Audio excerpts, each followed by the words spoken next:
Fala galera, beleza? Começando mais um Osório Cast Mais. E dessa vez, primeiro aquela historinha sempre, né? Explicando o Osório Cast Mais, já existe o Osório Cast. E aí eu inventei de colocar o mais pra chamar pessoas mais interessantes deste que vos fala, que vão trazer aí as suas histórias e tudo mais, e que mais pessoas têm que conhecer. Então, hoje eu tô trazendo a Liana Miladete, a Liliana. Faz horas que eu convidei ela pra chegar.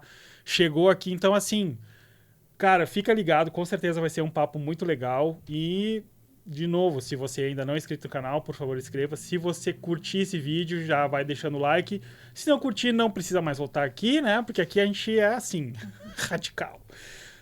Liana, primeiro de tudo, assim, ó, muito obrigado pelo convite ter aceito vir aí bater um papo aqui no Osório Cast Mais. Fazia muito tempo que eu queria poder conversar contigo por aqui.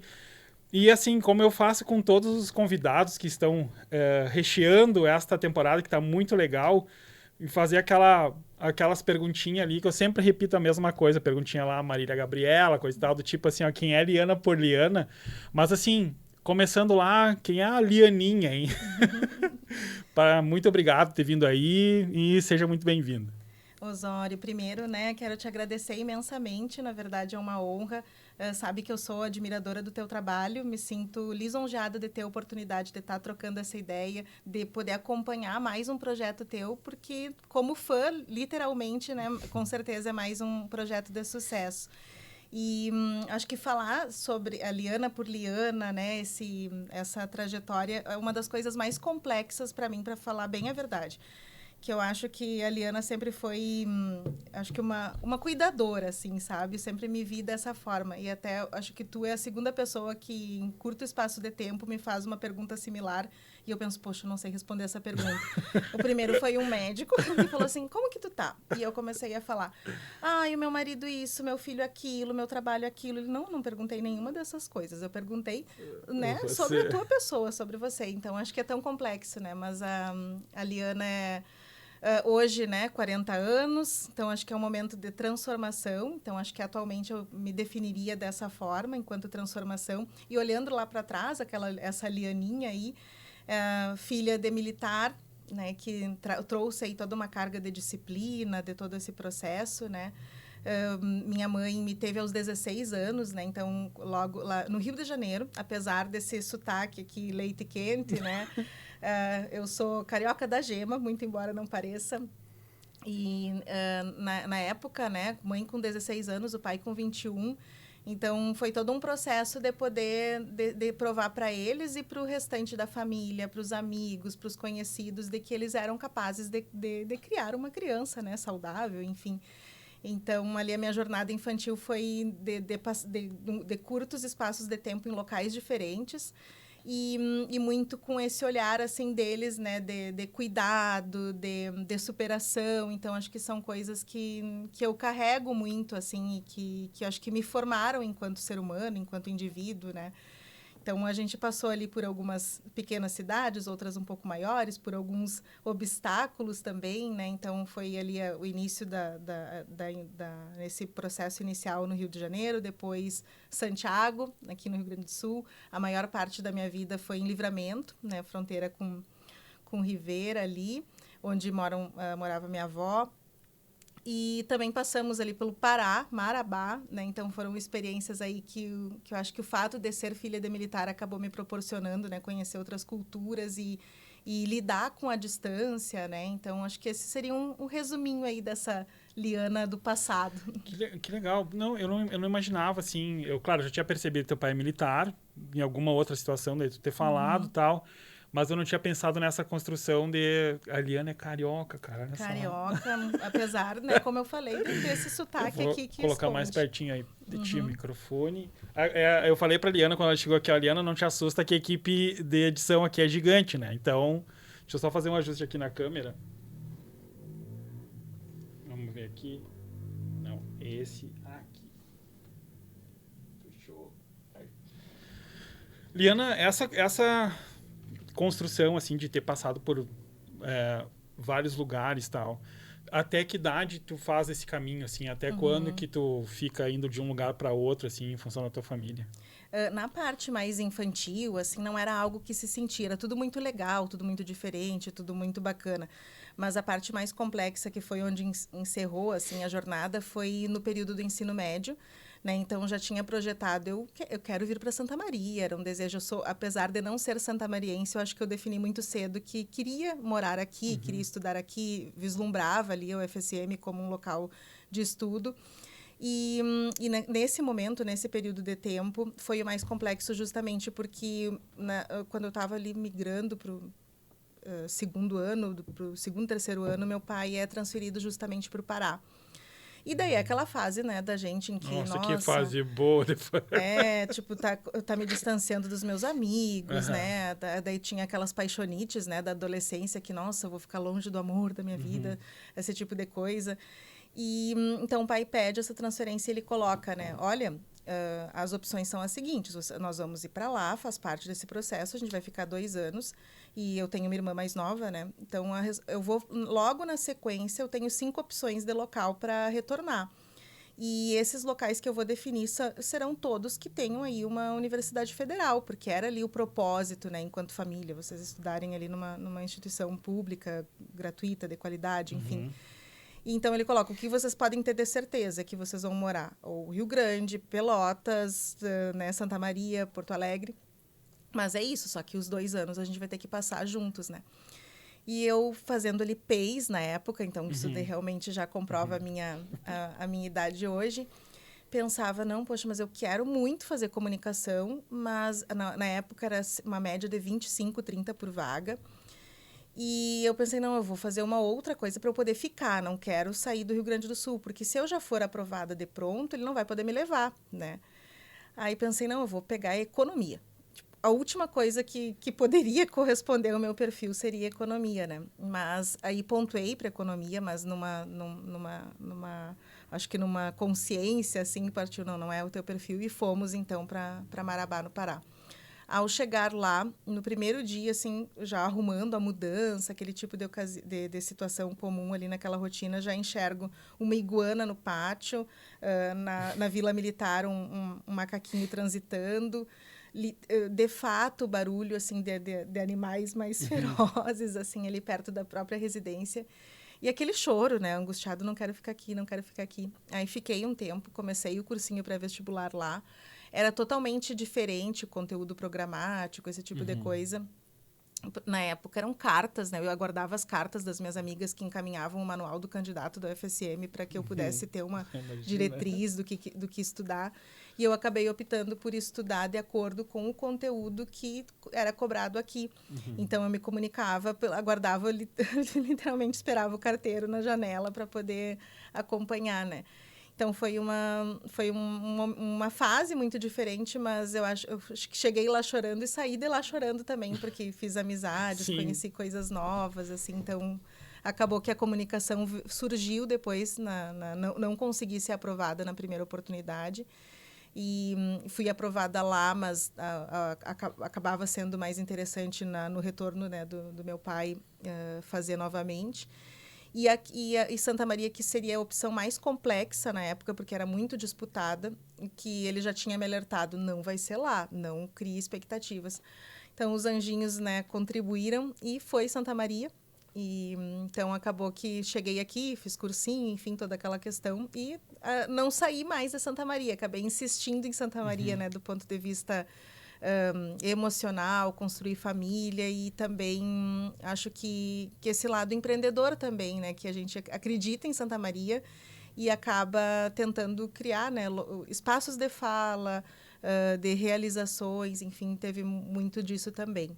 Essa tua conexão com comunicação, assim, isso surge por intermédio de tipo assim, deu plim, é isso que tu quer, ou tinha alguém ali que tu via assim, cara, é uma referência, sabe? Como é que pintou essa ideia, assim, de buscar por formação em comunicação, né? O mais engraçado é que, na verdade, na minha fase mais nova, eu sempre fui muito tímida, do tipo, bem suar frio antes de um trabalho, de uma apresentação escolar. Então, Então, aquilo era um processo complexo. Mas eu almejava o jornalismo, que era a minha primeira opção, porque eu sempre gostei muito de escrever. Sempre fui apaixonada pela escrita. E imaginava, por causa disso, essa escolha. Mas eu sabia que a timidez era um problema para mim. Mas, por algum motivo, quando jovem, eu coloquei na minha cabeça que quando eu chegasse aqui, que aquela Liana mais tímida, mais introspectiva, poderia virar a página e que eu poderia começar uma nova história. Eu não sei se isso é algo adolescente, enfim, mas foi o que eu tinha projetado. E, no final das contas, não foi o jornalismo, né, a carreira que eu acabei buscando. Acabei me informando sobre as habilitações da comunicação e o que ninguém sabia o que era, relações públicas, acabou sendo a minha opção.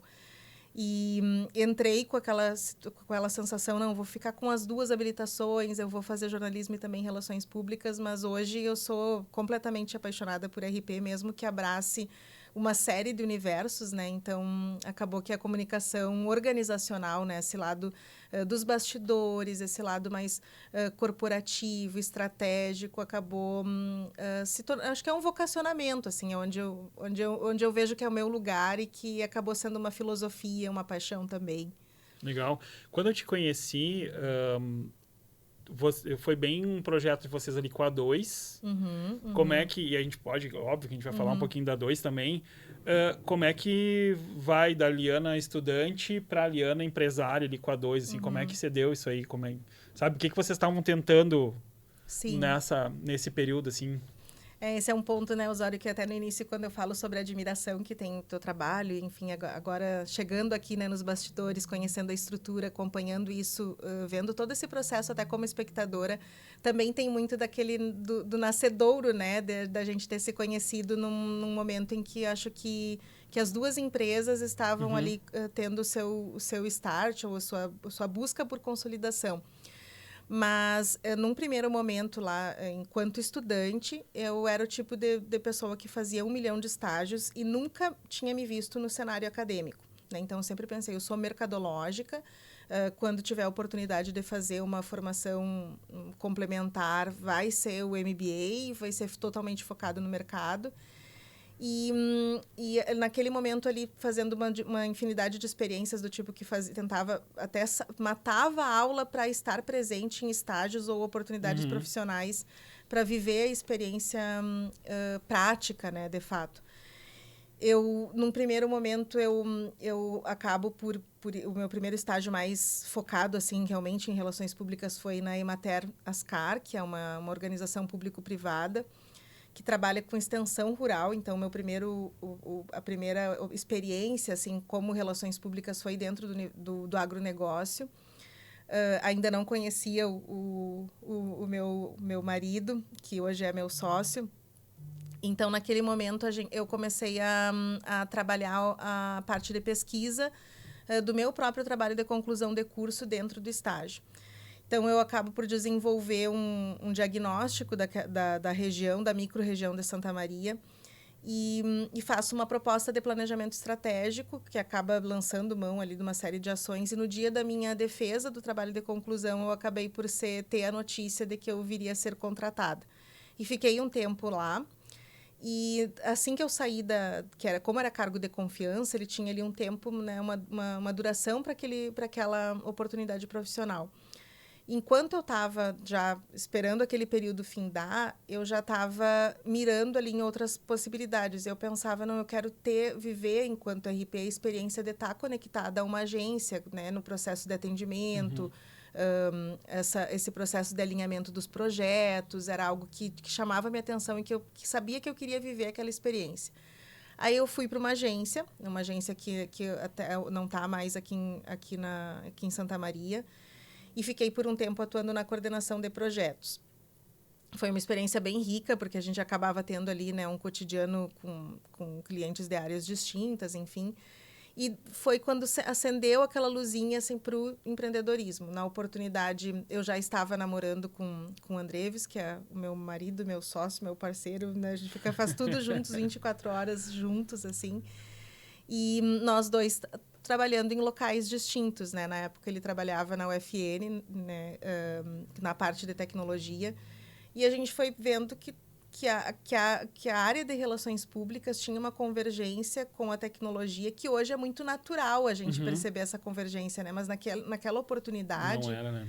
Não era tão vivo, isso era quase que uma descoberta, né? Era quando a gente começava a ter uma dimensão de que as empresas, elas desenvolvem dados que depois de ter aquela percepção de dados, aquilo pode ser uma informação, e juntando tudo isso se torna conhecimento, e que talvez aquele conhecimento pudesse virar uma estratégia de relações públicas, e que talvez os sistemas que ele trabalhava de desenvolvimento podiam dar um caldo naquilo tudo. E a gente pensou, bom, de repente a gente pode empreender, né?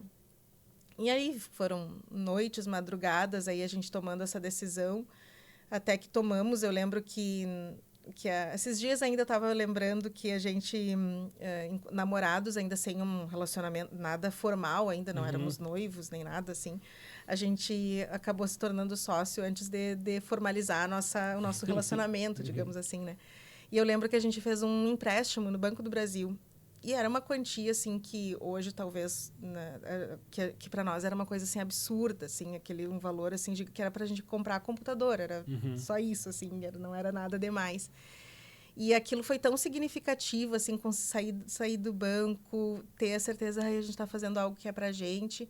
E foi quando nasceu a Dois, assim, que parece meio óbvio, né, Dois, mas a gente passou por uma infinidade de nomes e sentiu que tinha que ser Dois, assim, que era de fato essa união ali. As pessoas nos perguntavam muito, né? Poxa, e se vocês não ficarem juntos? Vocês já assumiram um compromisso, né? Formalizaram aí uma empresa, constituíram uma organização. Mas para a gente era muito certo, assim, né? Então, foi quando tudo começou. A Dois teve um tempo de mercado focado, assim, na diversidade, com outros clientes, e até que a gente acabou mirando ali num dos nossos clientes e deixamos, assim, a Dois um pouquinho de lado, assim, né? E por alguns anos ela ficou enquanto uma organização que abraçava projetos em que a gente atuava com mais corpo, com mais robustez dentro de uma organização educacional. E aí entra o universo acadêmico na minha vida, né? E hoje, nesse momento de transformação que eu falo lá no início, a gente vem a resgatar a Dois, que, na verdade, a gente nunca deixou ela morrer, né? Mas ela estava adormecida, digamos assim, né? E hoje a gente está nesse processo de retomada. Pô, e vocês têm uns feitos que pô, fizeram... o pessoal confunde um pouco a questão do TEDx e do TED, se é a mesma coisa ou não, mas enfim, tá? Pô, isso é um baita feito, né? E é uma obra da Dois, né? Eu acho que é uma obra nossa, né? Porque tu também fez... Eu tava lá carregando cachorro-quente. O gordinho da história tava carregando cachorro-quente nos bastidores. No dia eu tava carregando cachorro-quente, mas toda a composição, a estratégia de utilizar ali a temática do recomeçar, né? Que era uma época que Santa Maria precisava muito disso, né? De recomeçar, foi tudo teu, né? Tudo idealização tua. O TEDx, na verdade, a gente gosta muito de eventos, né? Eu vejo até depois por ser hoje uma profissional que transita entre o acadêmico e o mercadológico, eu vejo os eventos enquanto uma mola propulsora para o aprendizado, né? Essa experiência que os eventos proporcionam. E quando o primeiro TEDx aconteceu em Porto Alegre, a primeira edição, nós fomos enquanto curiosos, assim. Então, nós já éramos espectadores dos vídeos, consumidores, enfim. E fomos enquanto espectadores e a gente olhou um para o outro e pensou assim, a gente tinha que fazer isso aqui em Santa Maria, né? Isso ia ser tão legal. E aí nós fomos atrás de como que funcionava o processo seletivo para poder ser aqueles nomes que podiam ser uma espécie de embaixadores do município, né? Que ele pudesse levar aquela marca. Passamos pelo processo seletivo, até hoje a gente tem essa licença para a realização. Nós realizamos 2 edições apenas. E aí, entre as promessas de ano novo, né, agora de 2022 para 2023, está a questão da realização de um próximo. E o TEDx tem algo que eu acredito muito enquanto pessoa, acho que é algo enquanto cidadã, assim, que é se tu escuta uma boa ideia, tu tem o compromisso de espalhar aquela boa ideia. E eu acho que isso, nossa, isso diz muito, né? Porque a gente... E o que tu tá fazendo aqui, por exemplo, também tem um pouco dessa pegada, né? De espalhar ideias boas de outras pessoas, né? Então, acho isso fantástico. Eu recordo que eu conhecia por seguir, por assistir alguma coisa, e aí quando vocês trouxeram, falaram, não, a gente tá fazendo, eu falei, cara, isso é muito legal. Porque, às vezes, Santa Maria, às vezes, ao mesmo tempo que ela tem um ar, assim, de que parece que tá, logo ali vai acontecer, né? Às vezes Santa Maria me passa às vezes isso assim, não, logo, cara, já vai, potencial é gigante, tudo é. Mas aí quando a gente vai ver, assim, não foi ainda. Pô, daí a galera vai batalhar para fazer um evento como o TEDx, aí tem que se movimentar, tem que partir. E aí nem todo mundo abraça, e aquela coisa. E nessa hora que fica assim, podia, né? Porque a galera fica reclamando. Inclusive o Rodrigo Décimo teve aqui e surgiu essa fala que era do tipo, a galera fica reclamando que Santa Maria não tem indústria, que tem que industrializar. E ele falou, cara, a gente tem uma indústria incrível, que é de cérebro, que é intelectual e tal. E aí nessa história eu me lembro quando vocês trouxeram a ideia assim, não, a gente vai fazer um TEDx. Eu falei, cara, isso é muito para Santa Maria isso, né? É muito para Santa Maria, só que ao mesmo tempo a gente percebe às vezes a cidade tem uma dificuldade também de se entender como uma cidade que deveria fomentar cada vez mais esse tipo de evento. Questão das ideias, né? E as ideias e tal, assim. Mas me chamou muita atenção, assim, do que vocês estavam propondo e quando vocês chegaram com o TEDx, aquilo para mim foi assim, cara, isso é muito diferente. Que a galera fica achando que fazer evento é fácil, ainda mais um evento desse porte, que repleto de regra, né? Repleto de processo, de quem vai estar ali e tal. E às vezes a galera não valoriza tanto e acha, não, chamou meia dúzia de maluco, botou no palco. Não é bem assim, né? E ali eu achei vocês assim muito... Primeiro que eu curti ver a ideia de vocês. Porque ter essa ideia, tu olhar para a cidade e falar assim, cara, a cidade ela é maior do que a maioria está enxergando aqui, sabe? Então, essa ideia achei muito legal. E que legal que tu trouxe aí, que é promessa de 2023. E vai ser, espero que seja uma das primeiras a marcar ali naquele checklist, né? Legal. Porque eu acho que quando a gente é mais novo, não sei, acho que a gente tem acho que essa ousadia, essa vontade de fazer e, de fato, realizá-la nos acompanha com mais veemência, né? E em alguns momentos ali, a gente deu aquela acalmada ali e até com um pouco de medo, porque... na primeira edição, a maior parte das pessoas não conheciam quando a gente estava buscando apoio para patrocínio, enfim, as pessoas, mas o que é isso? Ah, não sei, mas nunca ouvi falar. Será que vai colar? Né? Então, tinha ali um desconhecimento, depois isso acabou se tornando aí algo consumido por muita gente, né? E a primeira edição a gente trouxe essa pegada do recomeçar, na segunda edição já foi algo mais focado na educação para transformar. E agora essa próxima edição, que se tudo der certo, a gente não vai falhar anos, né? Que vai ser sempre, vai ser anual. Existem duas demandas, né? Uma delas é a questão feminina, do universo feminino, a mulher enquanto... tendo ali, de fato, aquele seu lugar de fala, o seu lugar de voz, e traduzindo um pouco essa carga mental que eu acho que a gente acaba, enquanto mulher, vivenciando. E a outra demanda é totalmente... são linhas que são apaixonantes, né? E que, ao mesmo tempo, são diferentes em sua essência, mas que eu acho que acabam, de alguma forma, trazendo licionamentos, né? Que essa segunda vertente é o lado... essa vertente geek, nerd, essa cultura. Então, a gente tem essas duas demandas. Então, eu não sei qual que vai ser a primeira, mas ao que tudo indica vai ser essa segunda vertente, esse lado mais de desenvolvimento de histórias, personagens que vão acabar figurando aí enquanto protagonista dessa primeira edição.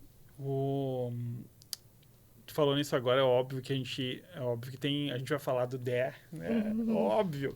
Mas me diz assim, ó, pra galera entender a Liana, porque a Liana, assim, para vocês entenderem, a Liana enfim, ela é RP, ela produz conteúdo, ela é professora, ela é empresária, enfim, né? E é dona de casa, mãe. Como é que é essa construção da Liana quanto professora, assim, no meio acadêmico, né? O que hoje tu te envolve quanto a isso, assim, qual quais são as matérias para a galera entender, assim, que se eu chegar numa sala de aula, o que a Liana vai estar falando, ensinando, entendeu? Sim. Então, acho que o pessoal pode ficar um pouco até confuso com essas várias faces, né? Mas eu acho que as mulheres, principalmente, aí que vão estar nos ouvindo, vão acabar ouvindo e vendo, vão acabar se identificando. Como eu falei, né, eu sempre imaginei o universo mercadológico como o meu lugar, né, aquele lugar que eu sempre amei. E acaba que nesse momento, enquanto mercado, eu acabo por atender uma instituição de ensino, a FADISMA, e num primeiro momento não visualizava a minha inserção enquanto professor ou dentro do universo acadêmico. De fato, era única e exclusivamente uma organização, uma empresa também, como de fato é, que eu estava trabalhando na questão comunicacional. Mas, para o desenvolvimento de algumas ideias e estratégias de comunicação, naturalmente, eu acabei por desenvolver ações acadêmicas, né? Como núcleos de estudos, enfim. Então, todo esse tipo de criação eu desenvolvia com a intenção, ao lado do Andreves, ali, a gente desenvolvia com a intenção de criar, de lançar aquela ideia e ter outros braços, outras mentes abraçando, né? E que, de fato, aconteceram. Mas aí o ensinar, o trocar ideia com os alunos, aquela coisa acabou... Eu acho que eu sempre fui muito maternal, mesmo antes de ser mãe. Aquilo começou assim, poxa, eu gosto disso também, né? Então, e foi quando eu me vi na obrigação, pensei, poxa, só talvez esses...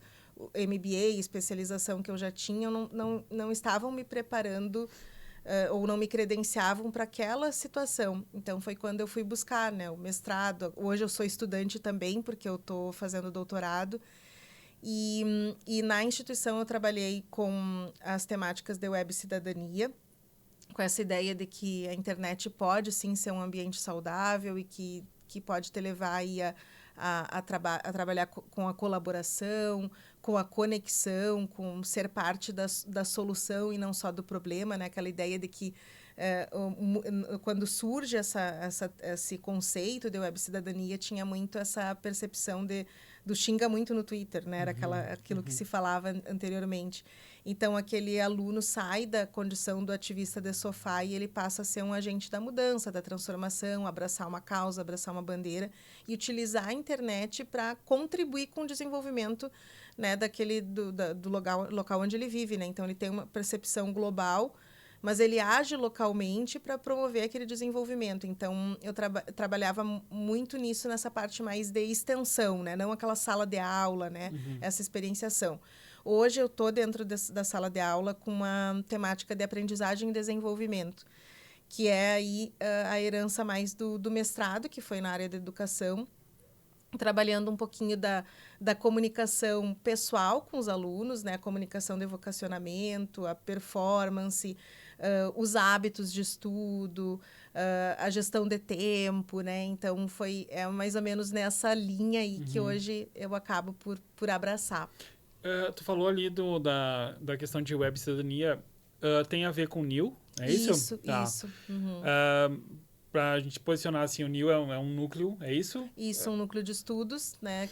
Teve uma situação ali de ter sido muito eficiente, ou pelo menos, se não me falha a memória, tem alguma relação ali de apoio quando aconteceu a KISS.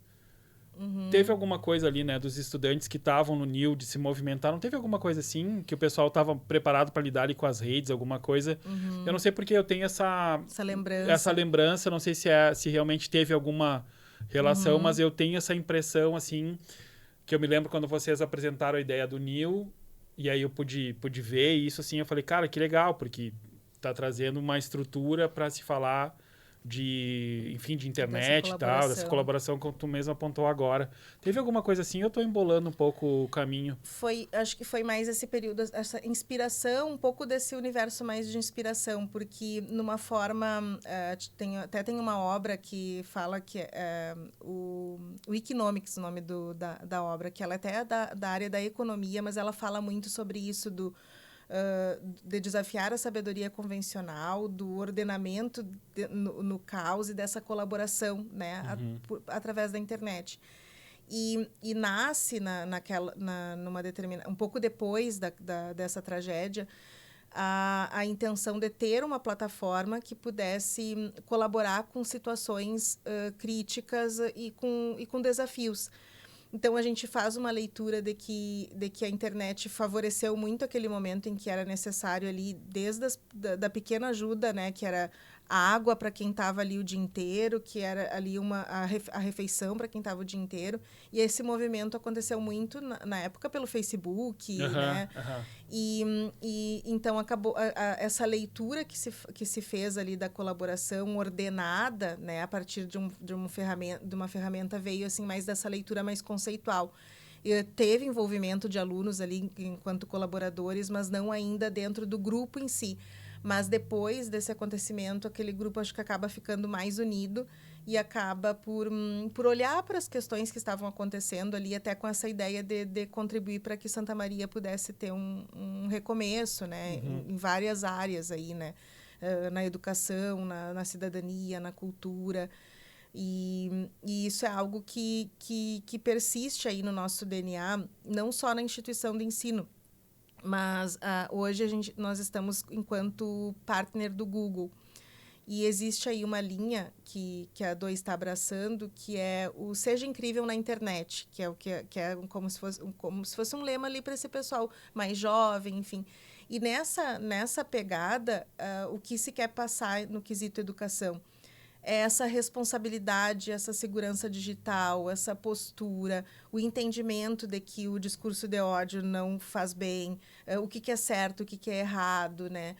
Então, esse compromisso web cidadão, né? Então, eu diria que hoje, nessa minha trajetória, ele transita tanto em âmbito acadêmico quanto no âmbito mercadológico também, Sim. né? Tu sabe que tu trouxe agora isso aí, eu lembro... E isso é uma coisa que eu reconheci em vocês muito, muito rápido. Agora tu trouxe a questão da parceria com o Google.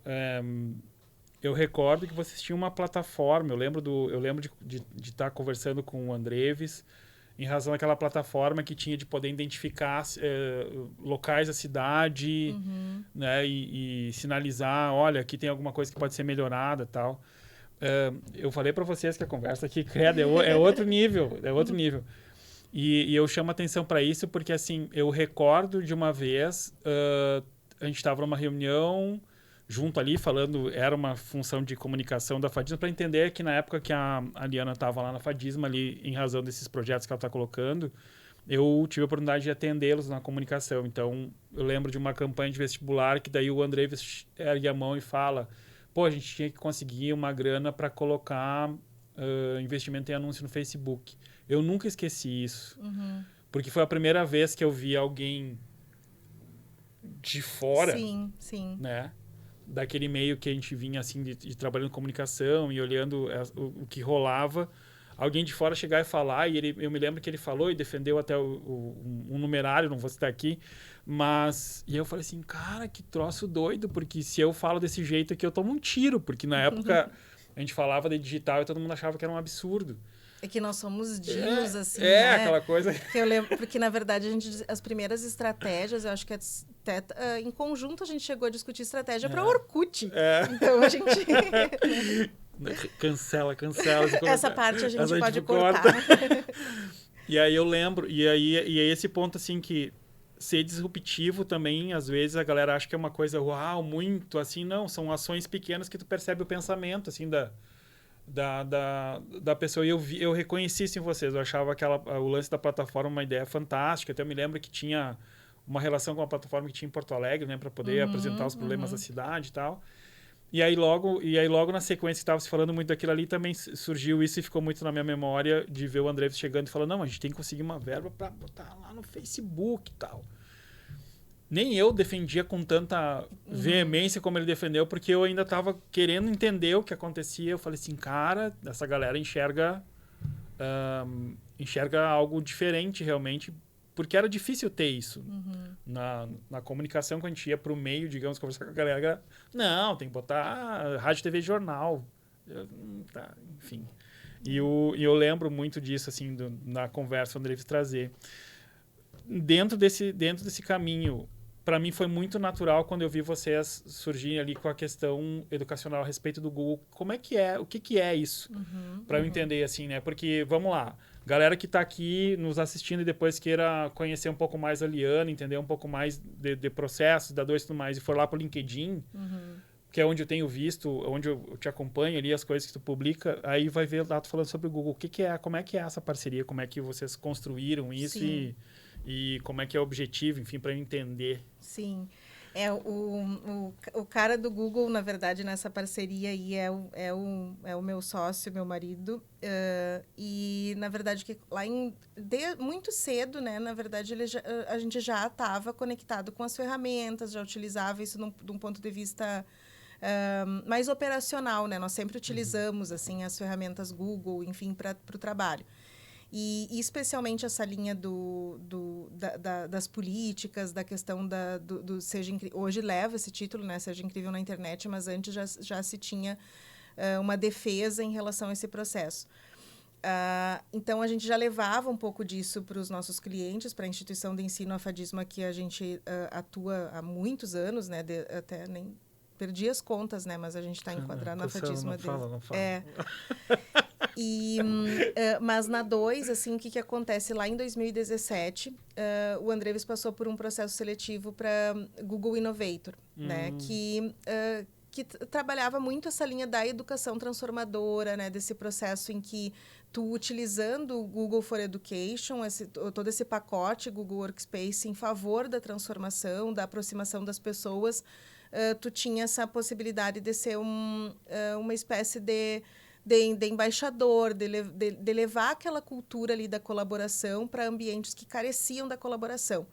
Aí ele vai para São Paulo, participa desse processo, foi um dos únicos do estado que acabou levando ali essa missão, né, para fora.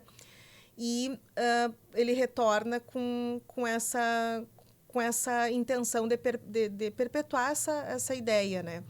E daí acabou por fazer, tanto ele quanto eu, a gente acabou fazendo algumas certificações em relação ao educador Google, que é como eles mencionam, né? E essas certificações te dão aí base para trabalhar tanto com as organizações educacionais quanto com os jovens diretamente, jovens e crianças, né? E assim que surge a parceria. Então, primeiro, enquanto indivíduos, né? E, na sequência, enquanto empresa, né? Então, hoje, essa parceria, ela perpassa para a gente trabalhar a questão da cultura digital dentro da organização, mas naquele quesito da eficiência, da eficácia, de trabalhar a educação para o processo de colaboração entre aqueles pares que acabam por tomar decisões, que acabam por de fato ter aí a colaboração enquanto um valor da empresa, né? Então, não é pura e unicamente abrir um Google Docs em que tu vai dar pitaco no material do outro, mas como que aquele comentário vai ajudar na construção do raciocínio daquele teu colega e o que o resultado daquela ferramenta colaborativa vai trazer para a organização em si. Então, hoje, assim, tem sido o renascimento da 2 está muito conectado com essa questão da educação corporativa, lançando mão dessa ideia da cultura digital. Tu sabe que na organização da agência, assim, eu comecei... Estava tendo umas dificuldades, assim, quanto à ferramenta mesmo. E aí, um certo dia, eu peguei assim, cara, eu vou tirar um tempo para olhar melhor o que era o Workspace e o que tinha lá dentro de recurso e tal. Quando eu entendi, e aí entendi assim, até onde poderia chegar aquilo ali. E ao mesmo tempo que o valor era mapeada para o que se tinha, para mim foi uma mudança assim, estrutural, justamente de conexão com a galera, de poder, isso que tu falou, assim, de poder, não é intervir, mas eu diria assim, colaborar com o trabalho do outro. Nossa, é muita distância, assim. Hoje me dá uns nervos quando eu chego num espaço, cara, não tem nada na mão, assim, nunca ouviu falar e tal, assim, nossa. Porque trouxe muita efetividade e ao mesmo tempo essa construção que a gente não tinha tanto de construir algo junto. Em comunicação a gente fala muito, né, de brainstorming e todo mundo acha que a galera vai se reunir numa mesa, dar uma ideia, tá aí. Onde é que foi parar isso aí? Onde é que tá? Né? O que faz, né? Quando a gente começou a perceber da capacidade de abre um doc, vamos todo mundo jogar as ideias, depois nós vamos revisitar isso, daqui nós vamos desmembrar para outras situações, e nessas outras situações aí depois tem as micro reuniões, que daí um ou outro que é de uma área, ou a galera da arte, ou a galera da produção de conteúdo, pega aquilo ali, desdobra, e eu comecei a ver, assim, que tudo rolava muito em cima do que a gente estava tendo na mão do Google, assim, do tipo, facilidade de abrir um Meet ali, conversar um com o outro, facilidade a gente trabalha, a gente opera tudo dentro dos chats, então a gente tem os espaços de cada cliente, depois tem as conversas diretas e as indiretas ali que rolam. Quando a gente começou a ver tudo isso, e aí eu comecei a perceber que eu tinha um erro, e aí entra a importância, eu estou chamando a atenção disso por causa de que eu percebi que eu tinha uma equipe muito maior que eu precisava e ao mesmo tempo que a gente não compartilhava as ideias como seria o legal, sabe? Então, tu me trazer isso aí é muito o que hoje eu estou passando quando a gente... Hoje não, já faz tempo que a gente vem usando, mas as coisas começaram a mudar no processo dia a dia quando a gente entendeu e conseguiu, através das ferramentas do Google, ficar um ambiente literalmente mais colaborativo. E essa memória organizacional também, Nossa, né? total. Que acaba fazendo a diferença. E uma coisa que eu costumo dizer, porque muito, às vezes me perguntam assim, tá, tu fez relações públicas, aí o mestrado foi na educação com tecnologias educacionais, e daí agora volta para a comunicação no doutorado com comunicação midiática, onde é que entra essa amarração, né, do relações públicas nesse cenário tecnológico. Então, o que eu tenho dito assim muito agora nesse momento de renascimento enquanto empreendedora também, é que eu percebo que até a própria pandemia a gente acabou ganhando uma autoconfiança de dominação de todas as tecnologias. Não, mas, tipo, sei tudo, conheço super bem, a gente faz todo esse processo. Só que o aproveitamento, de fato, aquilo tudo que tu pode tirar daquela tecnologia, daquela funcionalidade, isso de fato acontece, né? Então, é um questionamento que eu acabo por fazer, e não necessariamente que tenha que ser uma ferramenta Google. Eu acho que o que tem que ser algo que funcione para a organização, né? Então, às vezes vai ser uma planilha no Excel, vai ser sei lá, tudo que passar pela mente ali do empresário, mas que funcione, né? Então, tecnologia é meio, não é fim, né? Então, então, isso que eu me preocupo muito enquanto relações públicas, né? Que a gente precisa valorizar o colaborador e esse conhecimento que ele tem. Porque alguma coisa ele está deixando para aquela história da empresa, enfim, né? Então, com aquele conhecimento, o que a gente pode fazer, né? Então, acho que é aí acabou entrando essa grande mistura e essa salada de frutas entre comunicação e educação, né? Mas faz todo sentido. E tu trouxe uma questão, falar de empresa e colaborador.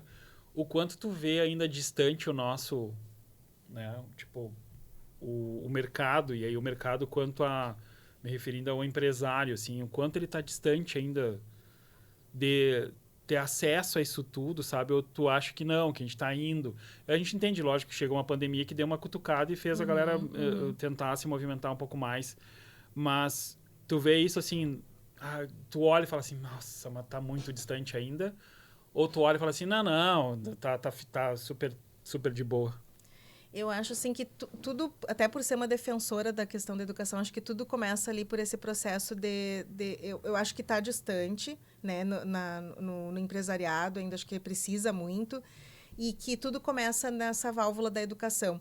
Então, tem dois marcos bem interessantes agora nesse final de ano, né, que nós vamos começar a trabalhar com, ganhamos uma licitação agora recentemente junto ao município aqui de Santa Maria, e a gente vai trabalhar com o NTE do município para levar esse processo para as escolas. Então, o que eu acredito muito? Que esses alunos e professores que vão ser capacitados em relação às ferramentas, eles são os próximos colaboradores das organizações e eles vão levar essa cultura, né? Então, a gente acaba por trabalhar com esses multiplicadores, né? Então, eu acredito muito que é uma questão de tempo, de dinamismo da própria educação e principalmente dessa multiplicação, que daí a gente volta para aquele preceito de espalhar boas ideias, né? Então, eu recebi essa informação, eu consegui fazer dela um processo melhor e eu tenho o compromisso de, para o local que eu vou trabalhar, levar isso também, né? Isso sabe que esses dias a gente estava numa... Enfim, essa questão da educação, e aí falando diretamente de educação empresarial e a expectativa que o mercado se desenvolva, entrei numa empresa e, assim, teve um especialista por lá antes. E aí os caras perderam muito dinheiro em uma série de coisas de processo. Eles não tinham... Eles não é questão de capacidade de serem incapazes, mas eles não tinham ainda a skill, a habilidade para poder julgar e dizer assim, isso aqui que estão nos entregando, ok, isso aqui que estão nos propondo tá certo, porque era tudo muito no meio tecnológico, no meio digital e tal, em função da comunicação. E ali, evidentemente, que a gente chega numa coisa assim, é difícil chegar e dizer para o empresário assim, na verdade, o cara fez, né, no nível de profissional que ele era, ele fez o que ele sabia. A falha que eu estou vendo aqui é que tu não conseguiu medir e deu liberdade para o cara fazer o que fosse e tal. A gente tem no mercado Brasil grandes instituições, enfim, que favorecem muito, então focada muito para disponibilizar o ensino para o empresário e tal. Mas tu não acha que ainda é muito pouco? Não sei, eu posso meio estar direcionando sua resposta assim dessa jeito, mas eu sinto fraco ainda esse movimento, sabe? Eu acho que a gente tem muita instituição que foca muito, claro, na formação pessoal e tudo mais. Mas a gente vê hoje surgir muito movimento de escola de negócio e tudo mais, mas eu ainda sinto isso tão muito tão pequeno, tímido, né? Tímido.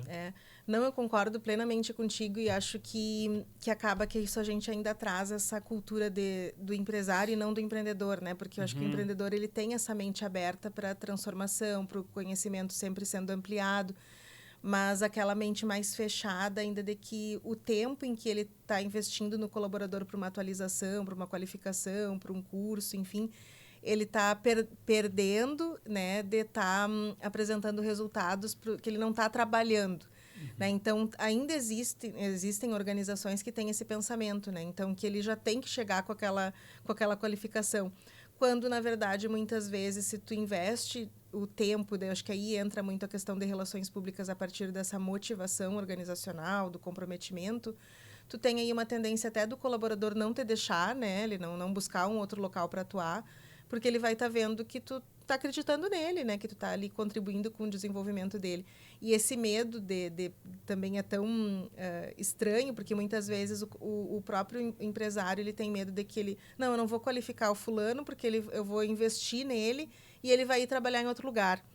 Né? Então, sendo que o pensamento deveria ser outro, né? Eu vou investir nele porque a minha organização vai crescer com isso e nós todos vamos colher resultados de forma conjunta, enfim. Então, acho que esse desafio aí dessa sabedoria convencional ainda é uma coisa truncada, que a gente ainda tem muito... A colaboração ainda, acho que ainda é um tabu ainda, né? Que a gente ainda não tá conseguindo quebrar alguns paradigmas aí. Sabe que tu falando isso, eu lembro, recentemente eu fui no RD Summit, lá eu conheci um pessoal de uma agência eles fazem, eles falam muito sobre produção de conteúdo, mas eles se tornaram um braço educacional, assim, o grande negócio deles hoje é curso educacional, do tipo, como que tu lida com a rede social, como é que tu faz o teu Instagram crescer e tudo mais, mas eles defendem muito isso, assim, da produção de conteúdo estratégico, enfim. E aí a gente estava conversando, ele falou para mim, Cláudio, uma das coisas muito óbvias, todo negócio hoje, com a chegada do digital, todo negócio hoje ele virou em certo nível ele precisa se entender como educacional. Para tudo tu tem que educar o teu cliente, como que ele chega, como é que ele usa o teu produto, o teu serviço. Então assim, em certo nível, toda e qualquer empresa, em algum momento, ela tem que saber educar ali o consumidor que chega para utilizar e tal. E aí ele me deu o exemplo lá de uma empresa de máquinas que lida com... máquina, assim, sei lá, motosserra, parafusadeira, coisa e tal. E ele falando, esse exemplo é esse cara aqui, olha só. A gente construiu toda uma dinâmica de produção de conteúdo para ele, para o que eles solucionam com as ferramentas que eles vendem. Para um público que, na prática, até um tempo atrás, não estava ali olhando na internet como é que funcionava a máquina. Ele meio pegava e tentava descobrir depois de comprar e tal. E os caras, assim, eles produziram conteúdo, sei lá, tem mais de 2 anos e aquele mesmo conteúdo segue super acessado até hoje e os caras geram um monte de venda em razão de que o cara olha lá e aprende a usar e descobre o que ele pode solucionar com aquilo ali e tal. E aí eles me falando assim, não, o cliente dizia que o cliente dele chegava na loja e dizia, eu quero comprar uma serra tal porque eu vou usar na madeira. E aí o cara, não, essa serra é para ferro, para madeira é essa aqui. E o cara, não é não. Então faz o seguinte, deixa eu te mostrar um vídeo. E aí ia para o recurso educação. E ele me trouxe muito essa pegada, assim, e isso foi interessante de ouvir dele.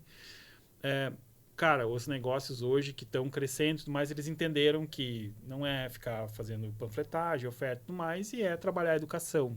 E é muita gente para educar, né? Que é o teu cliente, é o teu colaborador. Não, e aí tu trouxe essa questão, assim, das empresas ainda terem dificuldade de ver isso, né? Quem está enxergando está indo, lógico que com resistência, coisa e tal, mas está indo. Mas é meio assustador, assim, quando a gente se depara com uma empresa que o cara, não precisa ensinar nada, não precisa educar nada. E acaba que deixa a organização como um todo num movimento estanque, né?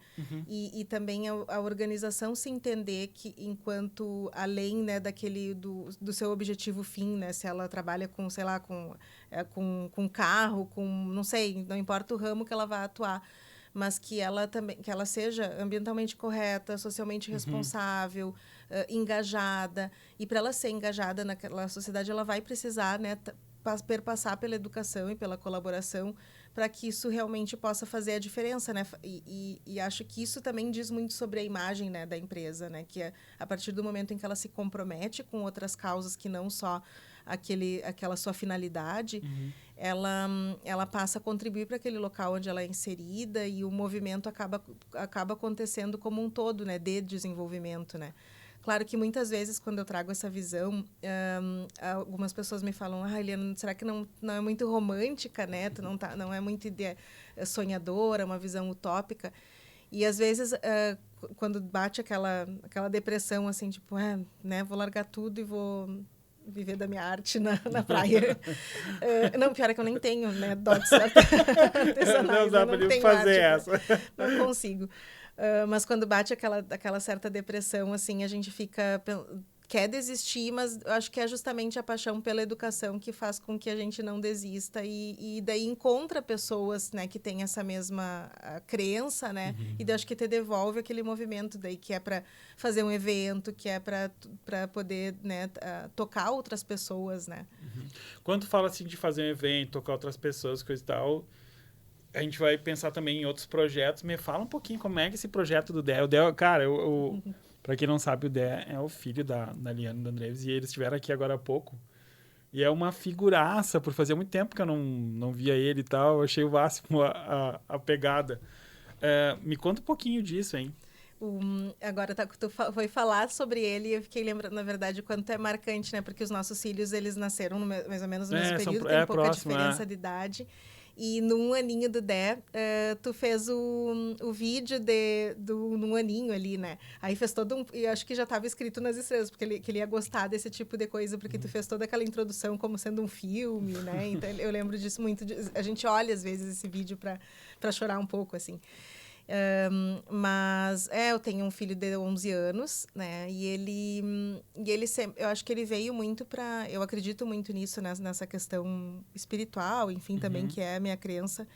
Eu acho que ele veio muito para nos ensinar, assim, e para ali todo momento em que a gente teve alguma dificuldade familiar, financeira, enfim, ele era aquela figurinha que meio que colocava a gente para ver o que de fato deveria ficar guardado na caixa dos problemas e o que de fato era um desafio e que a gente ia passar por aquilo, né?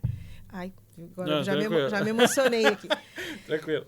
Eu começo a falar dele, já daqui um pouco eu já choro. Mas ele com 4 anos, a gente descobriu um problema de saúde nele, né? Que ele tem erro inato de imunidade, que ele não produz anticorpos de maneira suficiente.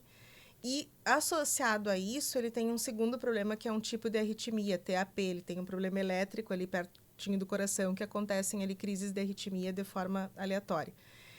E uma vez ele acabou precisando, né? Saímos em correria numa das crises, ele era ambulância, era tudo que se possa imaginar, assim, o que eu avalio enquanto o pior dia das nossas vidas, né? Aí passa algumas semanas e ele teve uma demanda da escola que tinha que desenhar um dia, tinha que contar uma história e que tinha que desenhar um dia legal. E ele escolhe esse dia. Tipo, que tinha sido sensacional aquele dia, né? Que ele tinha... E eu, meu Deus, filho, quanta criatividade, né? Porque, e daí ele foi uma das primeiras histórias que ele desenvolveu. E nem sei se era isso que... Agora eu já comecei a viajar, se era isso que tu Não, tinha me vai lá, não, perguntado. eu quero ouvir do Dé, vambora. Se era isso que tu tinha me perguntado, mas ele sempre foi muito criativo, assim, e ele, antes de saber escrever, ele ou mal conhecia as letras, ele sentava, chamava os avós ou a gente e começava a dizer, não, escreve o que eu tô falando. Ou então ele unia qualquer letra e começava a contar pra gente, não, aqui tá escrito isso, isso, isso, aquilo, e criava histórias, assim, né, que a gente custava acreditar de onde que vinham. E agora, mais recentemente, ele, antes da pandemia, ele pediu para criar um clube do livro. E nesse clube do livro, ele pediu, vocês têm como me ajudar em que de repente, vocês conduzam aí ou chamem pessoas que vocês conhecem para ensinar coisas para a gente, porque eu queria que a gente trazer um título de livro, os meus colegas debatiam aquele livro, e depois eu queria que a gente criasse histórias sobre aquilo.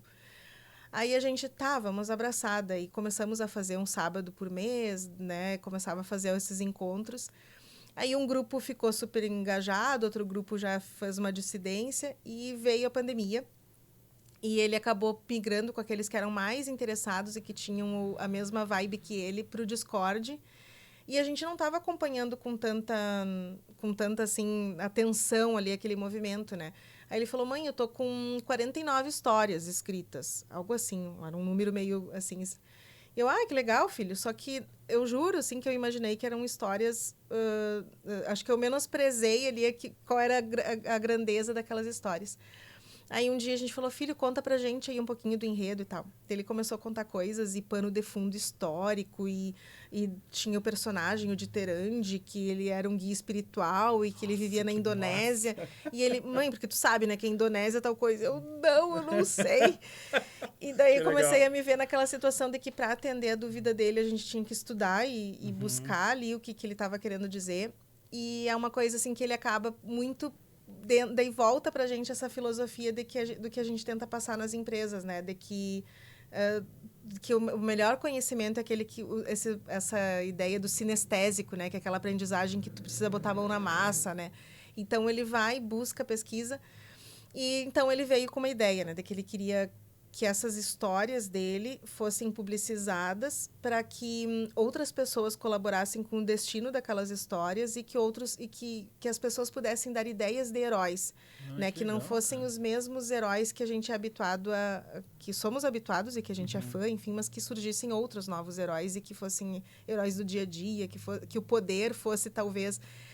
ele nunca foi o garoto esportista da escola, esse tipo de coisa, né? Ele disse assim, que o poder fosse... Eu sou, tipo, super inteligente, eu sou...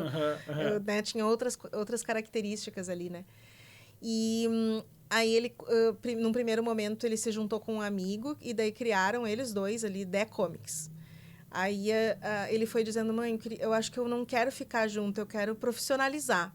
Né? Aí o meu esposo acabou acolhendo mais a ideia, eu estava com um pouco de medo, porque a gente fica pensando assim, será que eu não estou levando ele para o mundo do trabalho de forma antecipada, né?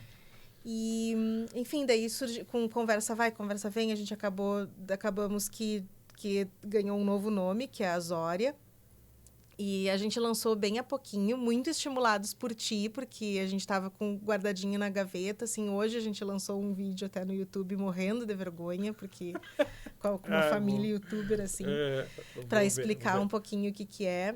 E então, agora, até o dia 31, na verdade, possivelmente no dia 31, vai ser lançada a primeira obra, né? Que é o Sunshine Legends, que é a primeira obra que vai lançar aí o universo Zória, e que são citados aí alguns dos personagens aí já são introduzidos no universo. Que legal. Isso virou uma startup. É uma startup hoje. O que vocês estão buscando quanto a startup? Assim, para onde é que vocês estão vislumbrando chegar, entendeu? Como a gente ficou, nós dois, assim, né, a nossa sustentabilidade, ficamos no universo acadêmico por muito tempo. Muito embora a gente lecione sobre empreendedorismo, a gente pensou assim, poxa, a gente precisa aprender de novo, né? A gente tá fora do jogo, a gente tem que entrar no jogo novamente. Aí nós fomos buscar a validação do modelo de negócio, do zero, assim. Então, nós levamos a Zória para um edital que a Agitec lançou, né, de pré-incubação. E a gente, né, assistiu aula contigo, assistiu aula com vários outros profissionais. Entre eles, né, teve tu essa simbologia para a gente muito grande da gente voltar a acreditar, né, nas nossas ideias, enfim. O Jorge também, que, né, o Anderson, que é lá da Agitec. E o Cristiano Silveira também foram ali, acho que são esse grupo aí, falou assim, não, mas essa ideia é muito legal, invistam nela. Então, a gente passou ali pela nossa validação do modelo de negócio, tanto na Agitec quanto no Inovativa Brasil. E daí agora a nossa lição é colocar na rua, que é algo que a gente trabalhou por bastante tempo com outros clientes, mas o quanto é difícil a gente fazer pra gente, né? Normal. Então, a gente está nesse desafio, assim, que fica assim, não, mas vamos lançar no ano que vem, vamos fazer, deixa para depois. Então, a gente está nesse início aí. Eu vi... qual é a relação com o Juliano Kogo? O Juliano fez a marca que legal, fez toda a identidade visual da Zória. O Juliano Kogo é muito fera. Pra galera... O Juliano saiu de Santa Maria tem um tempinho já, né? Tá em Floripa. A galera mais jovem talvez não tenha referência, não sabe nem quem eu sou, então, tipo, normal. O Juliano, eu me lembro quando eu cheguei em Santa Maria e aí a galera falava já assim, não, porque o Juliano... Não, isso aqui quem fez foi o Juliano. Né? E aí eu fui ver o trabalho do cara e tal, e realmente, pô, o Juliano tem um histórico, para quem não conhece, enfim... Pesquisei pelo Juliano Kogo, o cara tem uma... É aquela coisa da percepção de criação de marca e tudo mais que vai além só de desenho, né? Que às vezes até é difícil de falar a respeito. E quando eu vi, assim, que vocês tinham alguma relação com o Juliano ali, tinha algumas publicações, alguma coisa que saía e tal, das reuniões que vocês estavam fazendo, eu falei, cara, os guris estão com um cara ali muito fera de... Alguma coisa interessante vai sair dali, mas a gente não sabia direito o que era e tal. Sim, e ele, além de ter essa questão da marca, ele colocou a gente de volta ali na leitura do negócio, né? Então, a gente foi ali aprendiz dele, literalmente, porque a gente estava carecendo desse processo, né? E quando tu falou do Dé, uma das coisas que me marca, né? Porque num primeiro momento eu pensei assim, não vou levar o Dé junto para as reuniões porque eu tô levando para o profissional. Aí ele vinha e disse, não, mas é que a ideia é minha, né? Tipo, opa, qual é a tua? Que vocês estão pegando a minha ideia, né?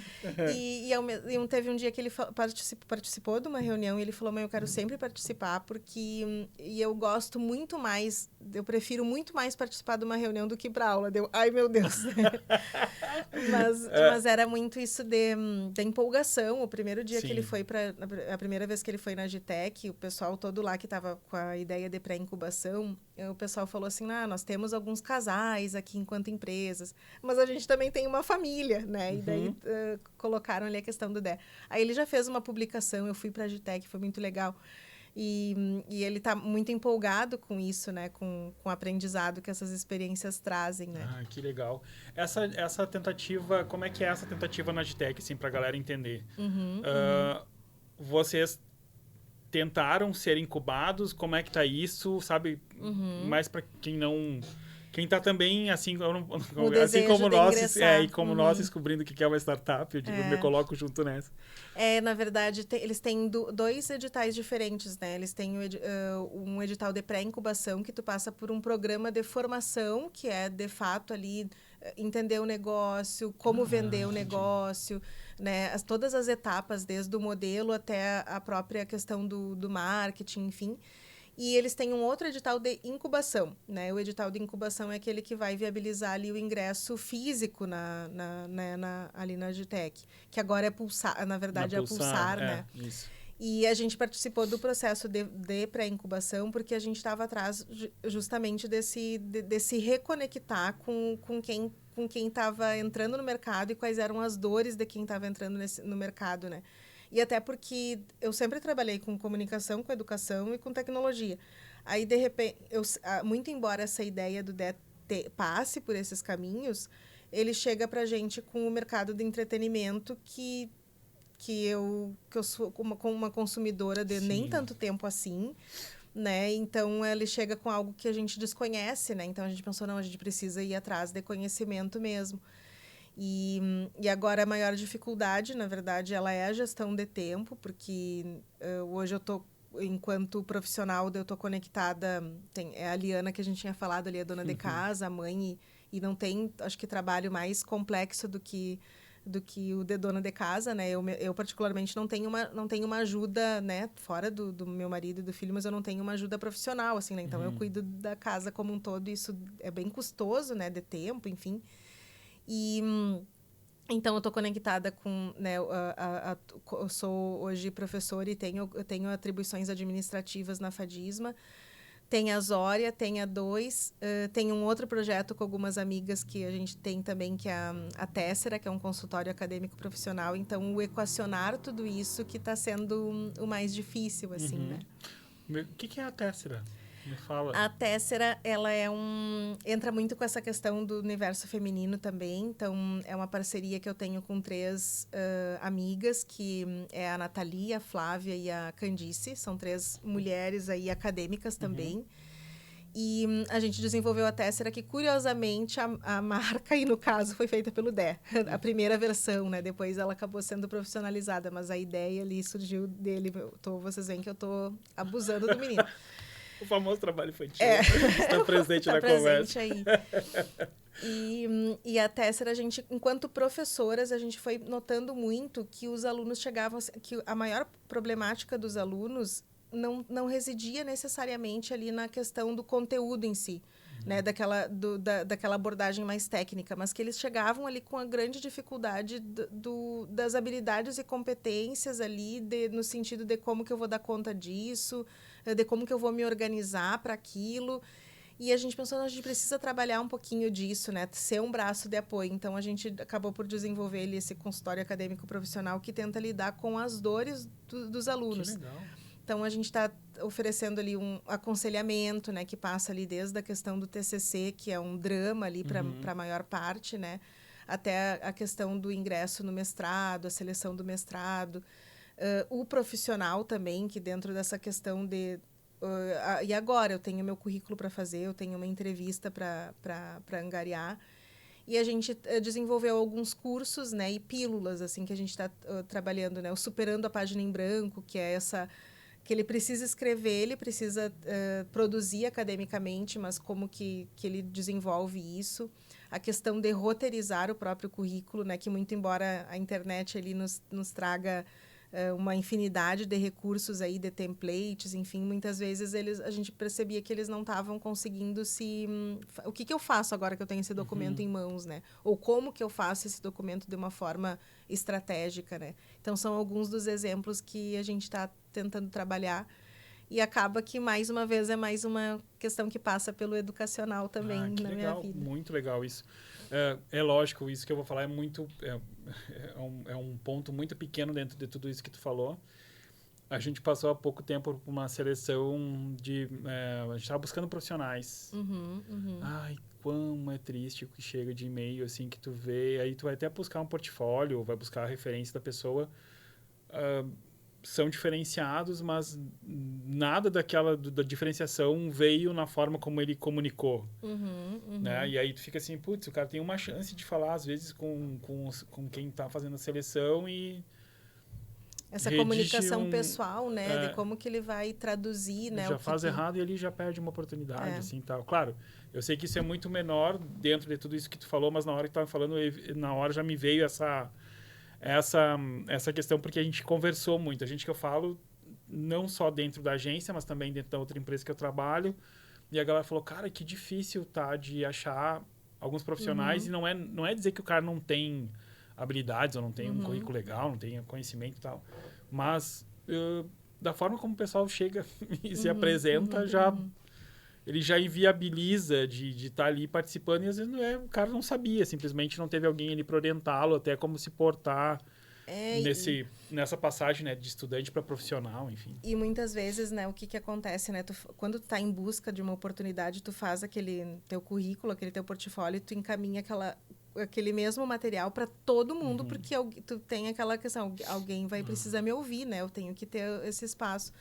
Então, tu não personaliza, né? Tipo, poxa, eu quero trabalhar com o Osório. O que, que o Osório valoriza, né? Como que é a agência, enfim. Então, tentar estudar aquele local para tu poder ter vender, né? Sim. Então, acho que isso também, toda essa questão da imagem, ela está sendo cobrada não só das organizações, como também do indivíduo. Chega o currículo para ti, tu vai dar uma olhada, tu vai dar uma stalkeada ali na pessoa nas redes sociais também, né? Então, utilizar esses espaços de uma forma assertiva, né? Sim. Liana, diante de tudo isso, assim, ó... mãe, empresária, dona de casa, e aí tem todos esses projetos que tu apontou, assim, que momento e o que tu faz, assim, na hora, assim, agora eu vou relaxar. Na verdade, na hora de relaxar, tipo, eu teria que fazer a minha tese, porque eu estou fazendo doutorado, né?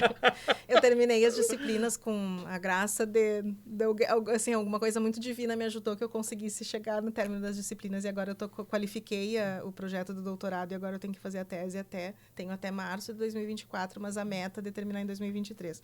Não sei como é que vai ser. Mas, na verdade, eu não dou conta, né? E nem... a gente não dá conta, na verdade, não tem como, assim. E daí, então, sempre a gente sacrifica algum lado para o outro dar uma revigorada, né? Então, algumas coisas, assim, que eu vejo muito que... E tem mais esse projeto que eu não comentei, né? Que é atrelado à Fadisma, que é o nascimento de um curso local para... um curso local não, porque ele é Educação à Distância de Ascensão Feminina e Liderança. Eu acho que fala um pouquinho sobre isso que pessoalmente eu vivo, né? Mas ali, às vezes, eu me organizo começo às 5 da manhã para organizar a casa, para daí às 8 horas estar trabalhando. Só que a gente tem a dimensão do quanto isso não é saudável, né? Então, dentro das promessas de 2024, de 2023, já estou indo para 2024. Já estou jogando. Já estou jogando para 2024. Mas daí dentro aí das promessas ter um autocuidado maior, né? Porque a gente acaba se deixando de lado, né? E eu acho que isso tem muito a ver com a maternidade também, né? Que a gente ali organiza tudo ali e daí acaba se deixando em segundo plano. Sim. Liana, a gente está conversando aqui, eu estou sempre cuidando, eu falei para Liana no início, assim, galera, não é que é mal educado, eu olho só porque eu uso o celular para controlar o tempo, para não ficar ocupando a pessoa demais. E aí depois que a gente vê que a Liana está fazendo isso que ela está fazendo, daí eu tenho que cuidar a hora. A gente está aqui conversando há mais de hora já, e para a gente poder se encaminhar, assim, a Liana é uma pessoa, evidentemente, eu sempre te vi como uma profissional que está sempre produzindo algo.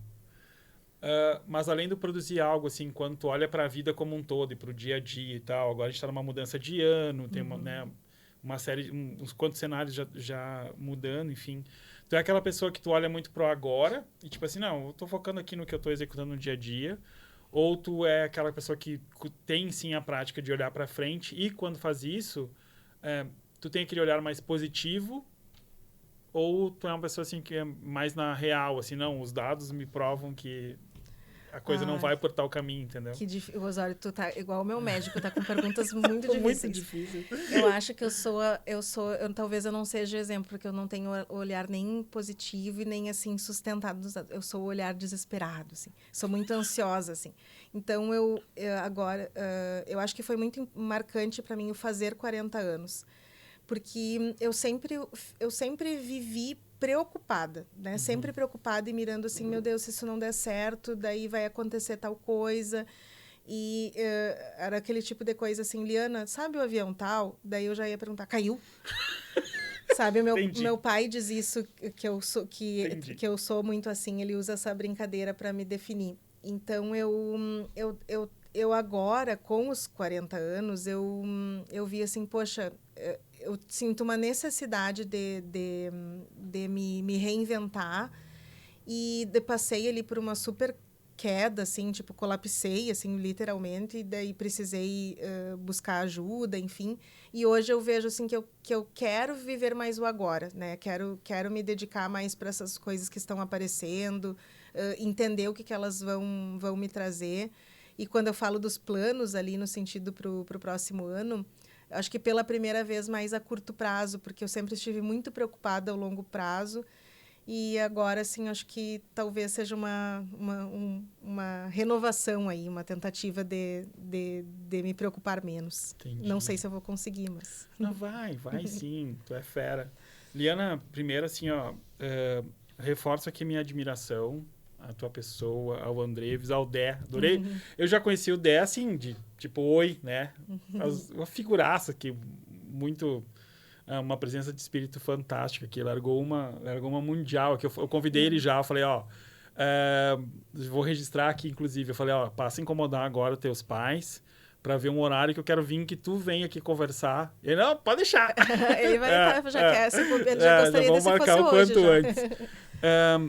Primeiro, reforçar essa admiração, à tua pessoa, ao Andreves, enfim, agradecer demais ter chegado aqui no podcast, porque eu entendo que mais pessoas precisam conhecer pessoas como tu, assim, é uma coisa que eu sinto que Santa Maria precisa, e é claro, o podcast não vai rodar só Santa Maria, né? Ele vai para a internet, vai chegar a muitas pessoas, mas eu entendo, assim, que são pessoas como tu, são pessoas como o Andreves, e destacando muito, assim, tu que está aqui agora, pessoas como tu que, ao fazer as coisas, ao programar, ao pensar, ao criar uma empresa, ao criar uma ideia, um projeto, é que estão fazendo a diferença, sabe? Então, reforço isso. Isso é muito do que eu quis fazer quando eu criei o podcast, que era para poder ter pessoas como tu aqui e para que a galera conheça, porque eu acho que às vezes tem muito disso também. A gente precisa que os outros nos reconheçam, nos enxerguem, né? E aí não estou falando da galera batendo palma, mas de reconhecimento real, de saber assim, de olhar, passar, a Liana é fera, a Liana faz isso, isso e isso, a Liana criou tal projeto e tal. E eu acho que tu tem muito isso, assim, que as pessoas precisam te conhecer e tal. Toda vez que a gente sempre... E aí eu fazer mais um apontamento. Eu estava um dia numa reunião lá na Get, estava numa reunião e nós conversando ali a pouco assim, não, para lá, vamos fazer o seguinte, vamos conversar com a Liana e com o Andreves. E aí os guris já saltaram, professora Liana, porque o Andreves... Eu falei, cara, então tá, estamos no mesmo entendimento. Então eu queria destacar aqui que tem, assim, já algumas pessoas que enxergam, mas elas ainda estão dentro da nossa bolha, assim, de quem, né, olha a comunicação, a educação e tudo mais. E eu espero que esse podcast possa romper essa bolha e chegar a mais pessoas. Então, aqui, reforçar bastante esse fato dessa admiração que eu tenho por vocês e de entender que tu é uma pessoa que as pessoas têm que conhecer mais, assim. Então, é legal ouvir que tem mais coisa do que eu já conhecia da Liana, né? Foi trazendo ainda mais coisa que tu tá fazendo, isso é muito legal. Pra galera que quiser te localizar, poder ver o que a Liana tá fazendo, tá? Onde é que a galera te acha nas redes sociais da vida? Agora, quando estava te ouvindo, eu já fui quase chorando aqui, porque, nossa, Osório, assim, não tenho nem palavras, na verdade, tanto que quando a Grazi me acessou, tu já tinha mencionado, né, de vir no podcast, eu pensei assim, não, mas eu? Tipo, nossa, tem... Aí, eu botei a Grazi, vai nas canelas. E daí a Grazi também é outra mulher que eu acho sensacional, eu ainda falei pra ela assim, nossa, mas tem tanta gente legal e tanta gente incrível que eu já vi no... O que eu vou fazer lá, meu Deus do céu? E então te ouvir assim, nossa, acho que é um presente de final de ano, então certamente eu tô quase chorando de verdade. E então é um presente de final de ano, a oportunidade e a recíproca é mega verdadeira, assim, porque a gente acho que trabalhamos juntos, nos distanciamos ali com a rotina maluca que é, mas sempre te acompanhei, eu e a minha família, enfim, a gente é muito fã do teu trabalho. Então, só posso agradecer, fico realmente sem palavras para poder responder algo à altura do que tu me colocou, né? Então, eu acho que enquanto mãe, enquanto mulher, enquanto profissional e também enquanto santamariense que me coloco, mesmo não sendo, porque esse trabalho que tu tá fazendo é tão bacana, né? Porque de dar voz, né? Então, acho que isso é muito importante. E para me achar, quem achar que eu tenho algo para falar, na verdade, acho que no Insta, né, @LianaMerladete, no Instagram, no Instagram é esse endereço, e no LinkedIn também, Liana Merladete, acho que por aí. Legal. Liana, realmente muito obrigado, valeu, foi bom demais. E vamos ficar nessa de trazer o DEM. Combinado. Bom, galera, eu falei pra vocês que ia ser um papo muito legal, eu tinha certeza que ia ser, tô muito feliz de ter rolado esse papo, E, de novo, se você não é inscrito no canal, por favor, inscreva-se, Cláudio Osório Branding. Se tu não gostou, cara, se não gostou dessa conversa, tu é maluco, não volta mais aqui. E tem que curtir também, porque o meu filho ensinou que tem que curtir. Tem que curtir, deixar like, essa coisa toda, assim, porque a gente precisa até para que chegue a mais pessoas. Então, assim, muito obrigado pela audiência de vocês. Liana, muito obrigado. Vou ficando por aqui. Valeu, galera. Até mais.